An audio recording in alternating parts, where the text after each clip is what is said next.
Hi, everyone. My name is Sydney Yeager, and I'm the Public Programs Coordinator at the Museum of Jewish Heritage, a living memorial to the Holocaust. I'm so excited to welcome you to tonight's program celebrating Nadine Epstein's new book, RBG's Brave and Brilliant Women, 33 Jewish Women to Inspire Everyone. The book features women selected by Nadine and Ruth Bader Ginsburg, and an introduction written by Justice Ginsburg, along with beautiful illustrations by B. Johnson. Today, we are joined by Nadine, who will be in conversation with Abigail Pogrebin. Nadine is an award-winning journalist and editor-in-chief at Moment magazine. She is the founder of the Role Model Project, created in memory of Justice Ginsburg to help young people identify role models. And Abigail Pogrebin is an award-winning journalist and the author of My Jewish Year, 18 Holidays, One Wandering Jew, which was a finalist for the 2018 National Jewish Book Award. Abby's also the author of Stars of David, Prominent Jews Talk About Being Jewish, for which she interviewed 62 famous American Jews, from Justice Ginsburg to Steven Spielberg, about identity. During the discussion, please feel free to share questions in the Zoom Q&A box, and we'll get to as many as we can at the end of the hour. This program is being recorded, and the video will be available tomorrow on the museum's YouTube channel. So thank you for all of you out there joining us, and thank you to Abby and Nadine, and I'm going to hand things over to Abby now. Thank you so much, Sydney, and I wish we were all together. I know people are so sick of hearing that we wish we were all together, but we really thought we could do it. And then Omicron kind of got in our way. But I do have to just give a personal pitch for the Museum of Jewish Heritage. No one told me to do it. It's not very journalistic, but I really treasure that institution in New York City. I know most of you on this Zoom have been. If you haven't, make a beeline. Once obviously all the restrictions lift, because it's one of the jewels in the Jewish crown. Nadine, it's great to be with you, even though we're not together. I feel your presence, and I have been edited by you, so I have plenty of my trepidation, but it's nice to switch seats and be able to be the interlocutor tonight. I'll let you say hello before I start grilling you. Hi, everybody. Wish I had been there in person. I was really looking forward to actually being in New York for a change and seeing people, but it's so happy I actually see people I know popping up in the chat. No, it's so a great nice group. to see all of you. Thank you for being here. So Nadine, I just want to, as I prepared for this, I realized that in a way, the making of this book is really its own book. I mean, I really mean that seriously, that the narrative of how it came to be and your relationship with RBG, I didn't even realize kind of the arc it took. And obviously it ends so sadly because you didn't see this book to fruition. And we will get to that. But let's just begin with the award that you received, because it feels like that was the gestation or the birth, am I right? Or the first germ, I should say, of the story. Well, we knew each other for a while, and I'd interviewed her a bunch of times, and we were friends, and how I helped her with some projects. And how I got to know her really was because she loved Moment, and she was a Moment reader. And but we honored her in 2019 and gave her a Moment's Human Rights Award. And we did it in New York at the Yale Club. And one of the things we did was we gave her this beautiful collar, which we commissioned, called the Zedek Collar, it was made out of lace, and it had Zedek written on it. And she loved it. Which means justice. Justice. Okay. Yes, everybody, it means justice. I sort of assumed this crowd knew that. Right. But yes. And she loved it. And she said, I want to wear it. This was actually September 18th, 2019. Date of the year before she died. And we gave this to her, and she said, would you bring this to me in my chambers when we're back in DC? And so I did. So before you go on, that's not just a typical, I mean, she's a pretty busy justice and she's telling you to bring this beautiful lace collar in person. I mean, she could have just had it delivered. Why do you think that was? Because of your friendship? Yeah, I mean, I've already been to her chambers a number of times. I, interviewed her, talked to her, I helped her on a couple of projects. So I have all these beautiful, she always wrote me lovely notes. She was famous for writing lovely notes. Handwritten. Yes, so I have them even here, some of them. I haven't actually been able to look at them, but they were, like beautiful handwritten notes that, for all sorts of reasons. So it wasn't a surprise that I went to her chambers, which by the way were so beautiful and so amazing. And I really would love for the chambers to have been just like we put together Julia Child's kitchen. We should have Justice Ginsburg's chambers, because you were in them too. I was lucky enough. They were Yes. so beautiful. Incredible. So so she invited me to come with, and I brought the collar, and she loved the collar, and she did wear it she wore it the first day of term in 2019. Wow. And while I was there, we started talking about some of the women who had really inspired her in her life. They were the Jewish women who really inspired her in her life. And then I started talking about how, well, when I was a kid, I was a nerdy kid, and I read every biography in my elementary school library. Maybe there were 350, and 10 of them were on women: Clara Barton, Molly Pitcher, Madame Curie, Amelia Earhart, Louisa May Alcott. They were all wonderful, but there were very few, and I really wanted to have more women. And certainly in my synagogue library, there were very few women who had done anything to dramatically change the world outside the home. And so I really longed for this. So we were talking about this, and then I said something that anybody who knows me I say it every few weeks. I mean, I get excited about a topic, and I say, we should write a book about it. And then Justice Ginsburg said, yes. And there we were. We were launched on this journey of writing this book. We didn't exactly know what it was, but that's how And it what came was about. the original conception? It was basically unsung kind of So it either was heroes or people who haven't kind of gotten their due in the history books. women. So it was really, so first of all, it was about Jewish women. So, I mean, there were so many amazing women who aren't Jewish, like that could have been in the book. But as I've come to think about this book was really about Justice Ginsburg's Jewish journey. Here's a woman who grew up in New York. She went to Hebrew school, Sunday school. She went to after school programs. She learned her Hebrew. She studied the Torah. She was a very good student. She took all of it very seriously. She went to Jewish camp, and then she's 16 and her mom dies. She knows all the prayers. She wants to participate in the minyan, in the Shiva, and she's not allowed to. And this sends her Solely because she was female. solely because she was a woman. And this leads her to leave what was then traditional patriarchal Judaism. She doesn't leave Judaism. What becomes her Judaism are the stories of the women of the Haggadah, the stories of Anne Frank, of Emma Lazarus, of Henriettas Soul.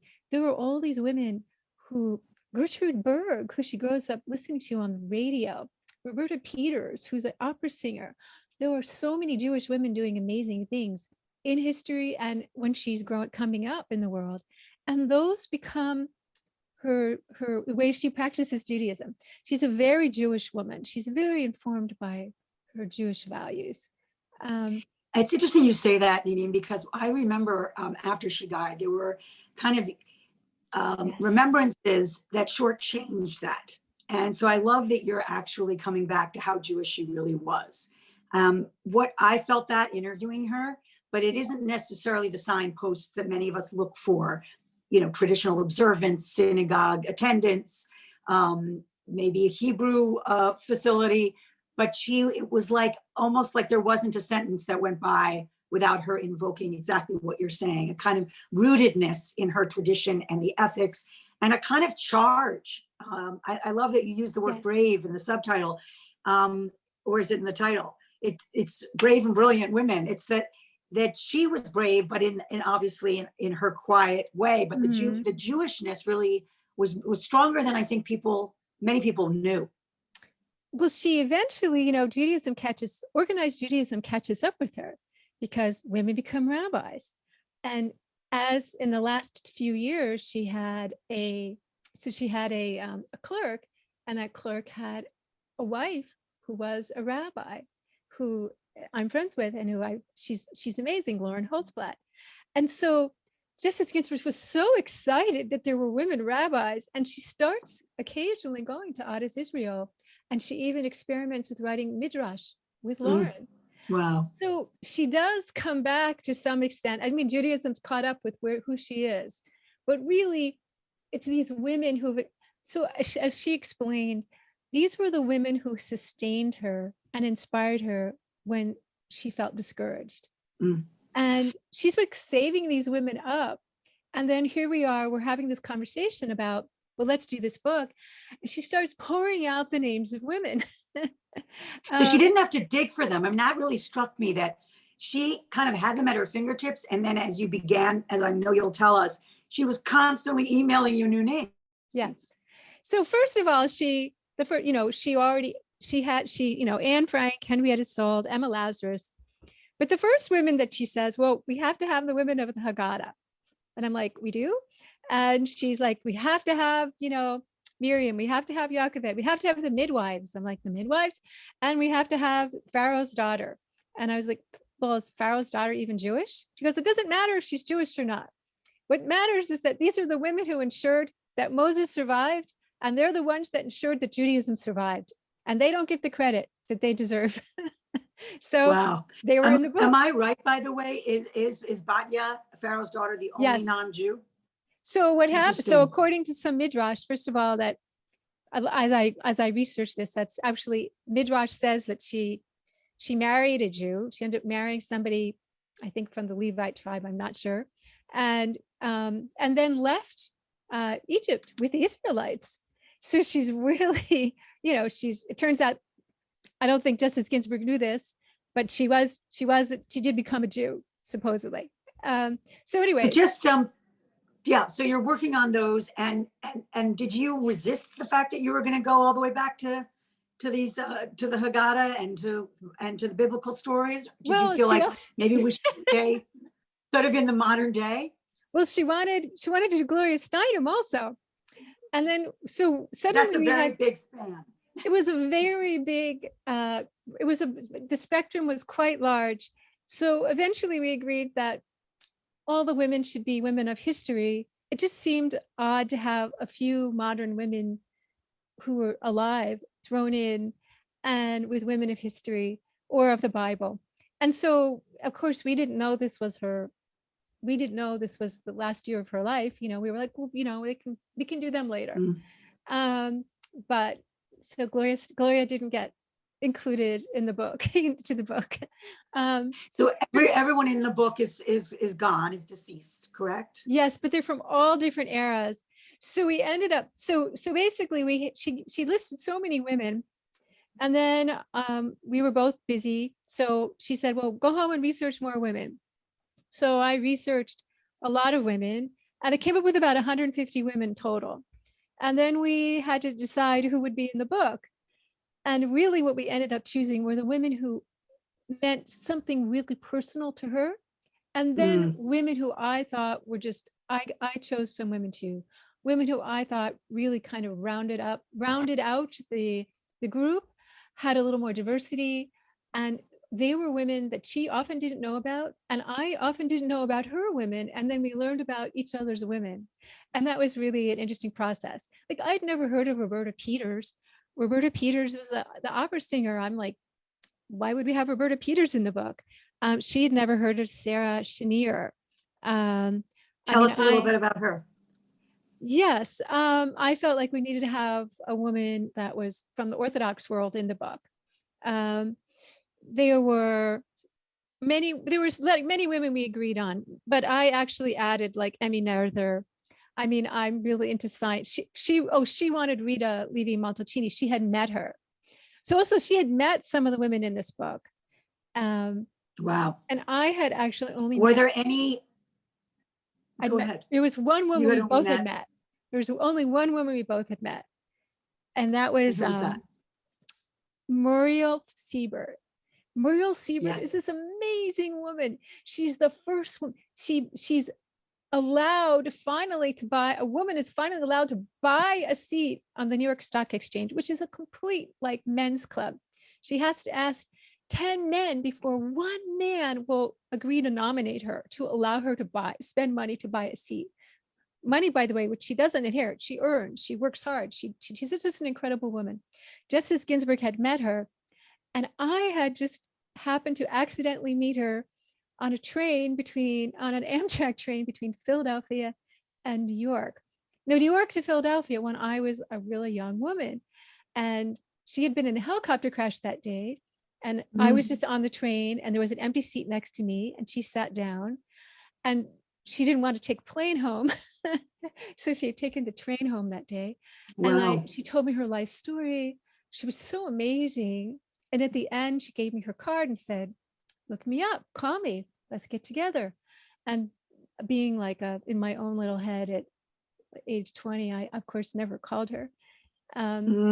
But I was really impressed by her. So we definitely both agreed this woman needed to be in the book. She was amazing. So Nadine, you're obviously a very busy editor, magazine editor, and you have deadlines as you do right now. As you're speaking to us, you're going to hang up the phone and read, 3 people's articles or manuscripts. When you now have this on your plate, which as a fellow writer, I know is, that's a lot of pressure and stress, particularly when you have Justice Ginsburg over your shoulder. How was the process actually working? If you can just break it down a little bit, you sat down, you have this list and you present her 150 and then you go off to do the work essentially. Are you researching every day? Are you giving yourself some time? Did you have a sense of the timeline? And when you said that she's emailing, is that a kind of a constant or like do things pop up once a week, once a month? Well, how much were you in touch? We're both really busy. Yeah, we were both really busy. I already had 2 books in the works. To be honest, I wasn't planning. This book just came out of like a conversation. And then suddenly we were on the path to writing it. I didn't really have time to do it, to be honest. And it took us a while to pick all the women. And by the time I really got started on the book, I started like— Nadine, I'm interrupting you because so many people are asking about the name. And I know we're putting it in the chat, but I want to make sure they know the name of the book is RBG's Brave and Brilliant Women. And 33 that's Jewish women to inspire everyone. And it's for that's everyone. It's not just and we'll for tell you men, all the places girls. you can get it. All the places you can get it when we're done. But let's go back to, again, you have no time. But so I don't have any anyway. time. By the time we, got the book really going and we'd picked the women and I'd done some research, really in July, I'm sitting down in July of 2020, like deep COVID lockdown, by the way. And by the way, I'm not seeing Justice Ginsburg at this point. We're doing emails. I went away to a cabin to try to make some time just to carve out 2 weeks to put it together. Right in the beginning, like I just got to the cabin and Justice Ginsburg emails me and says, can I see a copy? Can I read a draft now? And I was like, I really didn't know what to say. I said, well, can I have 10 more days? Can I have a little more time? And so I put together the quickest draft in the world, which is impossible. And but at least I sent her something.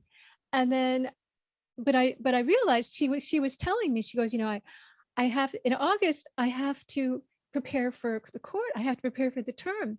And this is my time now where I have time to really pay attention and to read. I hadn't realized she was going to want to read the entire manuscript. But she read the entire manuscript and made copious edits throughout the entire manuscript. Word choice, places where she disagreed, notes about her disagreements. We actually disagreed about Betty Friedan's importance, and that was something that there were just a lot of comments, and ended up really learning a lot from her comments. What's one takeaway that you think that will stay with you in terms of what she kind of taught you in that feedback? Well, she was obviously very used to editing her clerk's legal documents, and she was blunt. She was very blunt, and she edited this exactly the same way. But there were comments where, one example was Betty Friedan. So I had written that Betty Friedan helped women of that era think about themselves in a different way. And it kind of I wrote it sort of broadly. She crossed that out. She said, no, not urban women and not women of color. Really, was much more limited influence. And so at first I was like, I didn't really know how to take this, but I realized that I grew up in the suburbs. I grew up in New Jersey in the suburbs. And my mom was an absolutely amazing woman who was like the president of everything and was so talented and could have done anything in the world. And at a certain point, and was living in Manhattan, gave up her career and got married and moved to the suburbs. And she was, we had Betty Friedan's book on the bookshelf. So being a nerdy kid, I read it and I saw, wow, this book really is my mom. This is like the story. So for me, even though just reading, my sense of Betty Friedan was much more important than Justice Ginsburg. Justice Ginsburg grew up in New York City. She spent a little time, I think, in Mississippi, but she was in Boston. She was in Washington, D.C. And she was also married to Marty Ginsburg, who was, the world's most liberated man. A man who, totally supported her career and who, helped her to even become Supreme Court Justice. And so she didn't really have. And who was a great cook. And was a great cook and who was delighted to do all the cooking and all those kinds of things. And in a very, and happy about it, not in a grumpy way. So anyways, her experience was just so different from mine. So, I mean, we came up with language that kind of, that met. So I learned a lot from that she's absolutely right that I'm sure that Betty Friedan's work wasn't as important to urban women or wasn't as important to women of color who might not even have been reading it. But somehow we found a place. We found language. And I feel like there, I had just the tiniest snapshot of what you experienced tenfold. When you may know that the interview that I did with her became a song for the off-Broadway adaptation of Stars of David, the book I wrote. And her song was a lyric that I wrote with Tom Kitt, who is the composer of Next to Normal. And when I sent her the lyric, because that was the agreement that she would have to approve it, I got back exactly what you're talking about in a manila envelope with all kinds of notes in the margin in pencil. And they were very blunt, very unsparing. And obviously it's something I'll treasure, but it also kind of pulls you up short because you feel like you've misstepped in a way, because the things she puts that's wrong. So I guess what I'm asking, because I think what comes through in this book and in listening to your interviews about doing it, she had a style that was like, I don't have time for the hand holding in a way. I don't have time for sort of the coddling of the truth or the information. It's almost like I'm just giving a different sort of, not that all women beat around the bush or try to deliver a softer message. That's not what that's a sexist generalization. But there's often sort of a more kind of like, I mean, you as an editor, it's not, you don't necessarily say not working, straight out. Can you give us a little bit of a sense? It's a long preamble to the question of just what she was like in her bluntness and how I know that translated so much to warmth at the end of the day, caring, thoughtfulness. And but it almost is like of her generation. Go ahead. I don't know if it was her generation, it was her. And there was, she actually learned Hotspot, and I've talked about that in her way. She mentored younger women by sharing her power in ways. So here's a great example. So, and this is a way in which she really impacted and changed me. So many years ago, I was sitting in her office and for some reason I told her, and I'm not too sure why, I like being a journalist because I'm behind the scenes and I don't really have to get out there up in front and be on stage and say anything. And she looked at me and she said, get over it. And I went, what? And she said it just like complicit, get over it. And she said, if you don't speak your mind, no one is going to speak your mind for you. And I went, whoa, she is so right. And I have changed my ways. That little comment transformed me. Now, get over it wasn't the nicest way to say it.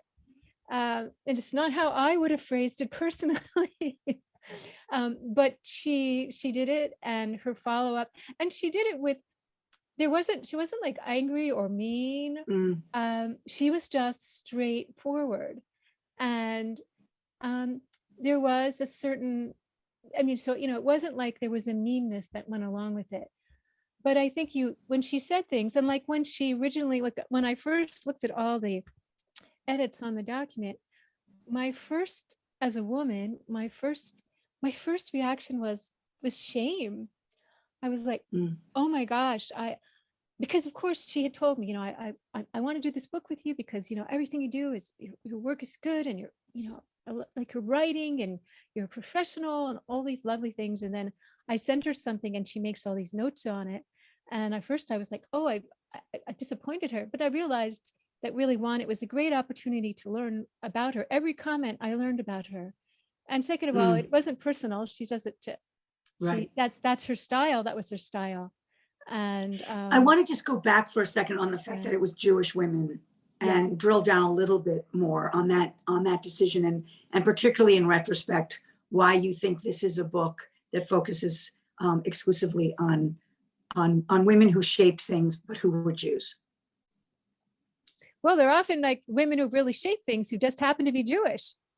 I mean, if you look at the book, it's the story of the evolution of women's rights, and it works perfectly well with just having Jewish women there. You have a Jewish queen. You've got all sorts of first woman who's writing an autobiography, who's telling her own story. You have amazing women all the way through. This book tells that story. So in a way, it would have been, there are amazing women who aren't Jewish who could have been included, but it works. It comes together and it works. Let's talk about some of the women in it, because I want to just start with Shifra and Pua, the midwives. They're often missing from people's Seder tables. And I'm not expecting you on one foot to tell the whole story, but for those who don't have those names at their fingertips, tell us about the midwives. Well, actually, I knew very little about these women. The biblical women were the hardest women for me because they weren't historical. I couldn't look up historical data. I'm a journalist who has a love for history, but I don't write midrash, and so I had to really, and actually Lauren Hotspot and our wonderful books and opinion editor Amy Schwartz here at Moment really kind of helped me to think about how to write these. When I wrote my first drafts, though, Justice Ginsburg said, these are the weakest ones. And but anyway, Shifra and Pua were, first of all, nobody really knows exactly who they are, but they were midwives who basically tricked Pharaoh into saying, look, by the time we get to try to kill the male babies, the Jewish women have already had their babies and they've already hidden them, so we can't.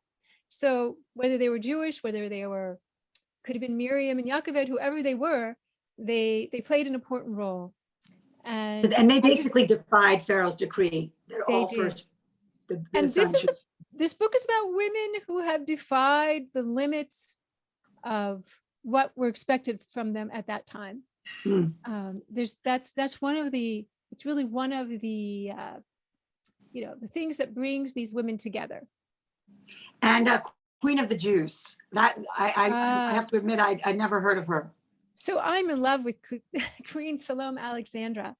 So one of the problems about women in history is that very rarely are women written about by historians. They just, they're missing from history.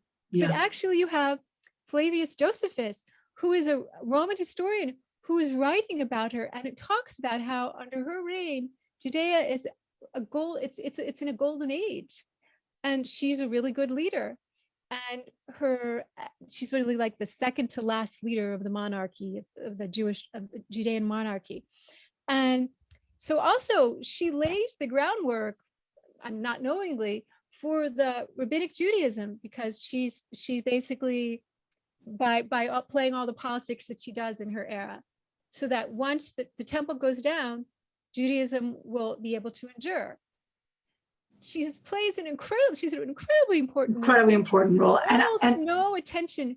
We need to write we need to do like a play about her. And by Right. the way, Each one of these.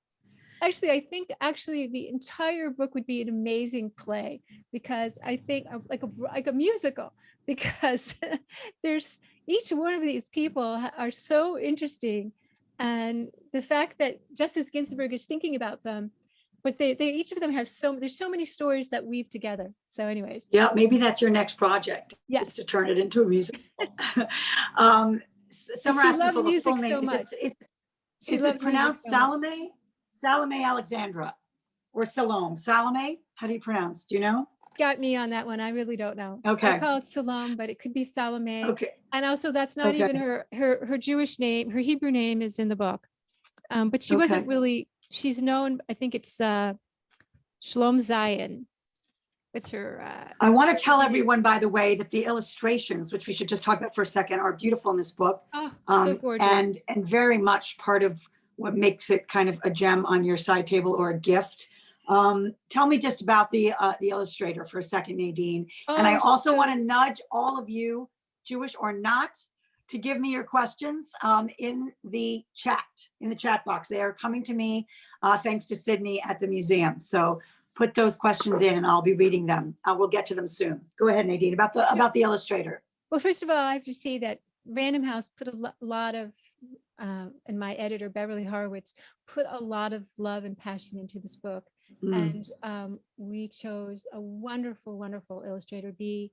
Johnson, who these are, it's just, they're just such beautiful, noble illustrations of each woman, and including Justice Ginsburg, and they're very special.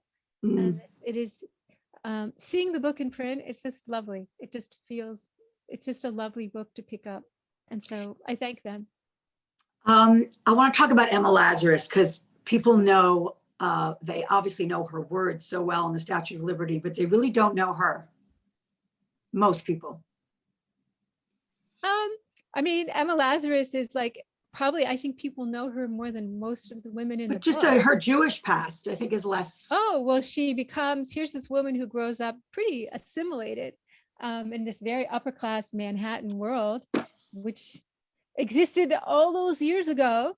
And there she is. She sees the immigrants coming in from East Europe, the Jewish immigrants, and she starts helping them.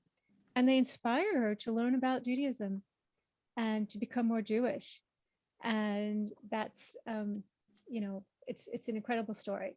So Someone asked to see the illustrations. I'm going to hold up just one. This is Fanny Mendelssohn. You can get a sense of this is Gertrude Berg. It kind of feels kind of like fun, like show and tell here. yes. One of my favorites is Ernestine Rose. I love Ernestine yeah, I love Rose. Ernestine Rose. Ernestine Rose is one of so this is a woman who we don't know anything about, but she was one of the main 3 suffragists, the American suffragists, like along with Elizabeth Cady Stanton. And this is a woman who grows up in Poland with a very strict rabbi as a father. That her mom dies at 16 and leaves her a small fortune. Her father promises that money to some man he's decided that she's supposed to marry, and is going to marry her off to someone she doesn't want to marry. She goes to the next town, goes to the civil court, acts as her own lawyer, and she wins the case. Wow. She wins her freedom, and she gets her money back. She gives most of that money back to her father, leaves just enough so she can take off. She becomes an entrepreneur, makes her own money, goes around Europe, eventually ends up in the United States. And I was amazed that she gave money to her father after what he did.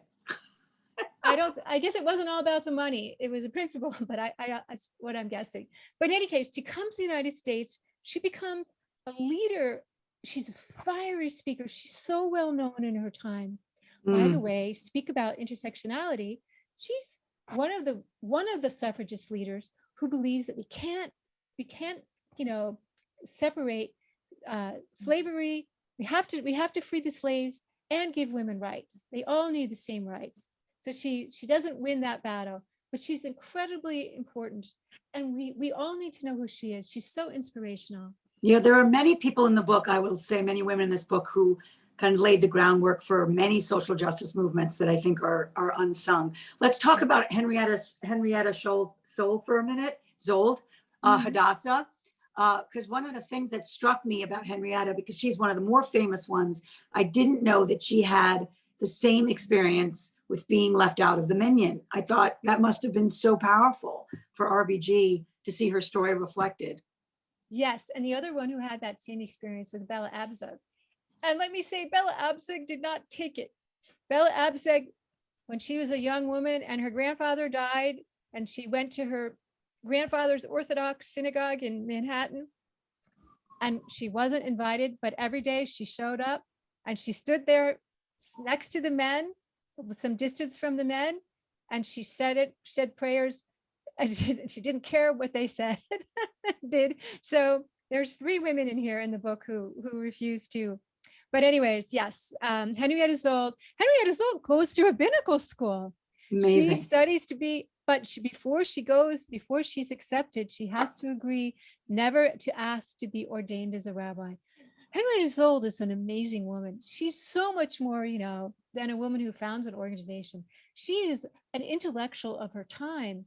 She, again, before Theodore Herzl is out there speaking about, creating Zionism, this idea is in the air. It's part of the zeitgeist, and she's expressing it as well.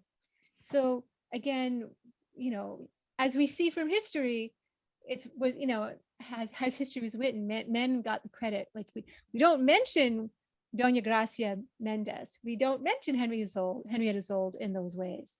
But or Rosalind Franklin, who discovered DNA and certainly got shortchanged as well in the telling of that science history. There were many women who got shortchanged. Like, by the way, Justice Ginsburg, one of the first women she wanted to have in the book was Fanny Mendelssohn, because Fanny Mendelssohn really got a bad rap in life because she was as talented or more talented than her brother Felix.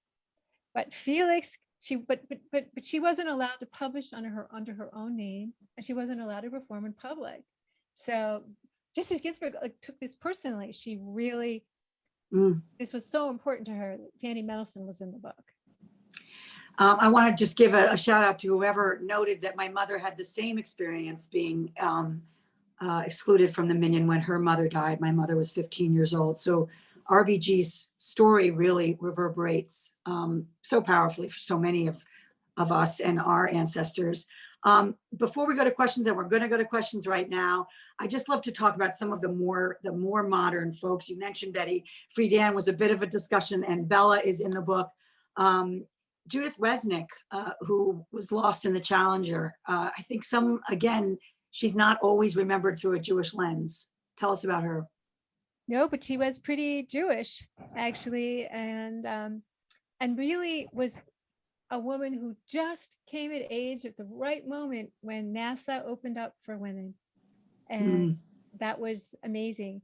And she was a woman who originally wanted to go to Juilliard, and then suddenly switched path and became an electrical engineer. Yeah, that was such a discordant kind of, like, she was talented enough to almost go to Juilliard, and then suddenly she's going into space. Well, a lot of people, all of us have many talents, and it's really hard to find our way in life. And as you can see from these stories, that, how we find our way in life is very accidental, which maybe brings us a little bit to the whole concept of role models, because role models were something that Justice Ginsburg and I were talking about. Like, role models were very important. Some of these women were role models to Justice Ginsburg, like, for example, Gertrude Berg, who supported her family. Her husband worked, but then he stopped working. She was so successful, she supported her family, but at a time when that was looked down on. But if you were a woman and you supported your family, it looked like there was something wrong with your husband. So you just didn't do that. And even as a young girl listening to Molly Goldberg on the radio with her family, she already knew this. So she took she took lessons, and also, of course, she had an amazing role model in her mother. But she took lessons from a lot of these different women. And she and I both agree that like role models are really important. But what's a role model? You identify traits in people that you would like to have. You see something about them. There's something about how they handle something. There's something about their spirit. There's something about their character. And you absorb, you incorporate that into yourself. No, I think actually, Nadine, that's the common denominator, is that, and I think it really strikes me as you're talking about it, it's not just that they were achievers, it's not just that they left their mark, but they were defying the odds. They were going against the tide. These, it's now known as a glass ceiling. That wasn't really the term then, but almost in every case to a woman, they are pushing against the grain and getting a lot of resistance. Let's go to some of these questions because they're great, and thank you all for sending them in. And there's still so much resistance, by the way. Yes, there's still a long way to go. I just want to say that. The true feminist, right? Let's not forget. It's not like this book. This book marks the end of the battles. What did RBG's comments on your manuscript tell you about her? I love that. Like, did it give you an insight into her? I think you, as you pointed out, her bluntness, but that was part of her personality. I think she was like that in many, many ways. And that how much she, everything, how much she cared. So, when somebody makes comments and somebody edits you, it's an honor because they care. I mean, it's much, much easier to go, hey, it's good enough, fine. Why put Diana, yeah, it's enough. I have to say that the fact that somebody cares when they edit you is incredible. And what you learn from them, and how collaborating, how two people's minds are better than one person's mind together. So there's so many gifts to collaborating with somebody. And so I learned that. And also I learned that, something that I've learned many times, but I have to always learn it over and over again, that, if your first reaction and women do this more often than men, but I'm sure men do it also. If your first reaction is shame, or that it's really not about you. It's really about what you can learn from the situation. So. Someone's saying the Philadelphia Free Library lists your book as a book for children. What do you think of that? So it's not a book just for kids. It's an intergenerational book, and it's not. And as you say that, though, I should say, though, it is a wonderful book for young people, though. It is very much written in a style that's accessible for a young person. But it's also accessible for other ages, too. So it's not written down to kids. Right. And I've noticed that a lot of the people reading it are grown-ups, and also men. Because again, this is not a book that's just for girls. It's just not for women. It's just not for boys. It's for all genders. These are really interesting people who can. That's why it says these are 33 women to inspire, Jewish women to inspire everyone.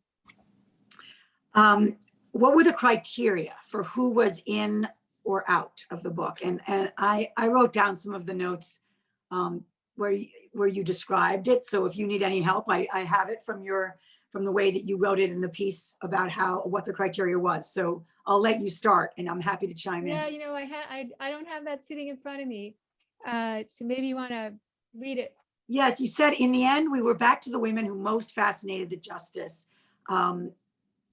That's not the, then, no, sorry, there was another thing that was actually. Yes. A woman who defied the stereotypes of her time to be a pioneer or amazing success in her field, or who saved people, made discoveries, or created positive change in the world. She refused to be defined by the expectations and limitations of her time. Her path paved the way for the advancement of women and/or influenced the trajectory of the Jewish people and all people. She was not male defined. She was not only a good and patient wife, a martyr, or a victim. She was a woman whose life and achievements in the face of gender discrimination and other obstacles we can learn from and be inspired by today. She was and is a role model. It's a tall order. So someone is asking, which, if any, women did you want in the book, but RBG disagreed? Let's get to a little bit of the friction. Basically, ideally, if we could have put all the women in the book, that would have been wonderful. We just couldn't. Like, there were some women I suggested that I could tell she just didn't even, she didn't know a lot of some of the women I suggested, and she again learned about them. I learned about her women, she learned about my women, but we didn't really argue about women. I think there were just so many to choose from. It was just hard. And we're again at a certain point. So also after we've already done like a draft, so in July and even in August, she's still sending me names of women to add to the book by email. Wow. And it was just I wanted to do more, but there was just no time to do it. There were just, as I wrote in this little piece that I did for the Jewish Book Council, there were so many brave and Jewish women, brilliant Jewish women, and so little time. Did RBG ever mention one particular Jewish woman who was a personal hero or inspiration for her life and career route? Someone is asking. Well, Deborah from the Bible. I think that this was the woman. Deborah the prophet. Deborah the prophet and the judge. Was definitely somebody who she identified with. But again, her mother was an incredible woman, and her mother is the one who taught her about Henriettas Soul and Emma Lazarus. And she was a woman who, her mother was a very involved mother. and even though she had a sister who died before she was born, she was really an only child then. So she had so much, she just had an amazing parent there. Yeah. Do you see a part of Justice Ginsburg's personality in many of the women whose stories are in the book? Does one relate to her more than any other? Well, I see that if Justice Ginsburg probably had just picked all the women completely by herself, they all would have been musicians, opera singers, lawyers, and writers. Maybe a couple of scientists, but those were the women of her heart. I mean, she often said, not just to me, but to other people, that if she had had a voice, she would love to have been an opera singer. So you can see those were her passions. We know that I love the stories of her going to the opera with one of her, I was not adversary, but certainly intellectual opponents in Justice Scalia, that they had this routine of going to the opera together there as couples, it just shows how much she crossed the divide in a way we haven't been doing lately in this country. I want to just ask you that's about. That's a really important point, by the way, and it's part of there's a call to action in the book, and it's very important because one of the things that she didn't yell at people. She wasn't an angry person. She didn't snap at people. She built relationships with people. She looked into, as she created trust with people. She had a long-term way of creating change. You need to build relationships with people, not just get into immediate arguments with them. And it's a really important way of creating change. And I think she led by example in many ways. And it's one of the ways that the call to action in the book suggests that. So the call to action, Nadine, was that her idea? Was that something that she insisted upon? Well, no, we discussed it, and I think by the time we discussed it, she was pretty ill, and it was pretty clear I was going to write it. But I tried to. I mean, it was also very clear that. So I had some young people read the book, and one of the things that we discovered, right, after the first or mid drafts, is that a lot of young people had no clue that women didn't have the same rights as men or in the United States, and they still don't in many, many ways. A lot of what Justice Ginsburg did was a workaround, and for the 14th Amendment, and also, there's just we just simply we're not where we need to be, and women, girls, and women, and boys, young men didn't really realize that. So it was very Yeah. important to remind them and to remind us as adults that there's a long way to go. There's a lot more to do, not just in Saudi Arabia, not just in other countries, but in the United States of America. And there are suggestions about how to do this at the end of the book. We're getting close to the end, but I want to ask a question that came through that I also have, which is your decision to include RBG in essentially a book she helped conceive. I assume that was not a hard decision. Well, she was, first of all, I think a lot of people, everybody knows Justice Ginsburg's name. I mean, she had become an icon in the latter part of her life. But I think most people really don't understand why she was important and what she did, and why what she did before she became Supreme Court Justice is really what made a huge difference. So I felt like we needed to, and also people don't realize the gender discrimination that she faced. So Justice Ginsburg applied to be a clerk on the Supreme Court of the United States and was rejected because she was a woman. I mean, there was just endless things that don't get mentioned in the movies. And so I felt like it was really important to have her story in the book as well. And a lot of that got done after she passed away. Someone is asking about Golda Meir. She's in the book as a chapter. Did RBG have any personal connection to her or knowledge of her? I don't know if they ever met, but she was definitely one of the women that Justice Ginsburg was on her list.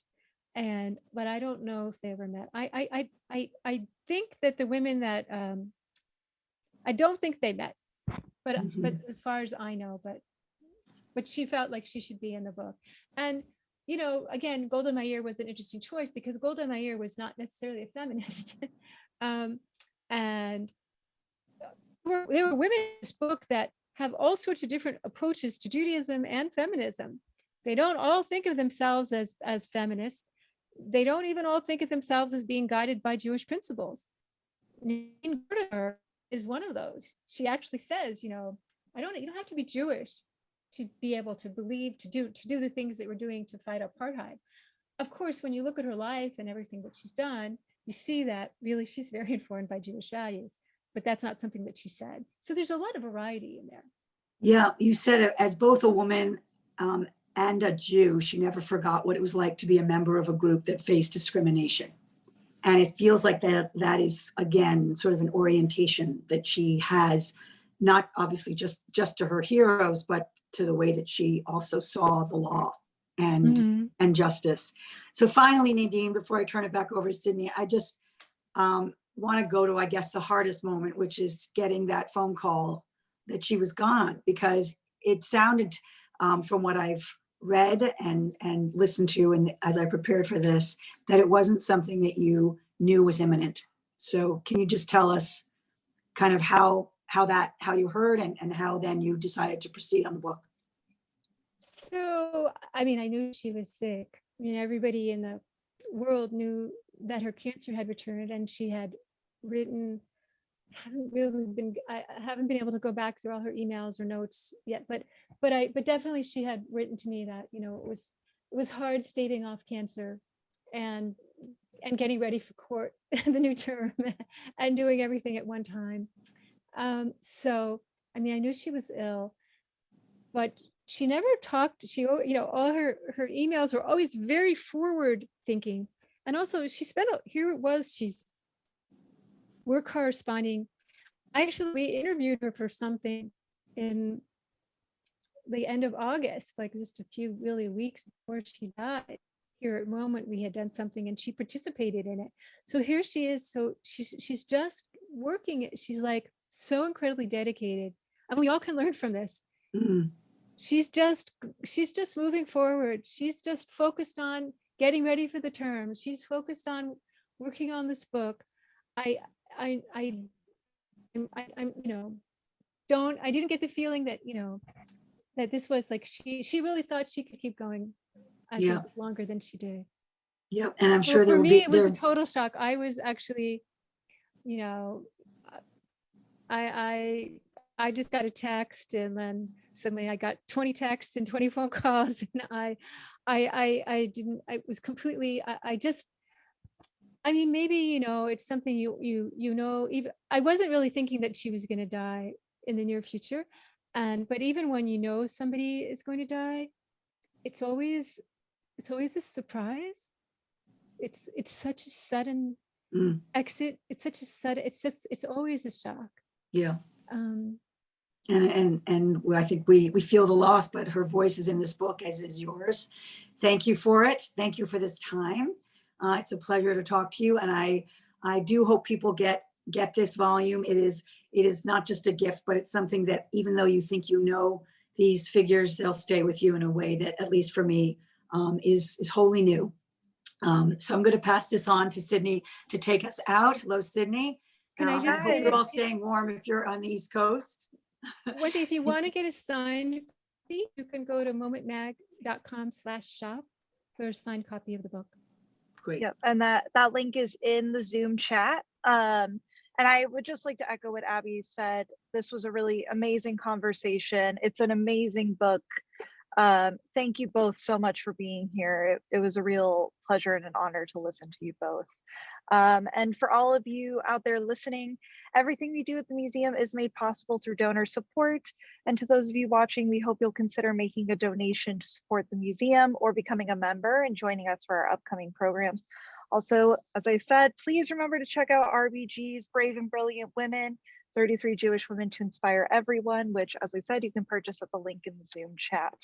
Have a great night, and thank you again for joining us. And thank you to you, Abby and Nadine. Have a good night. Thank you. Bye-bye. Good night, everybody.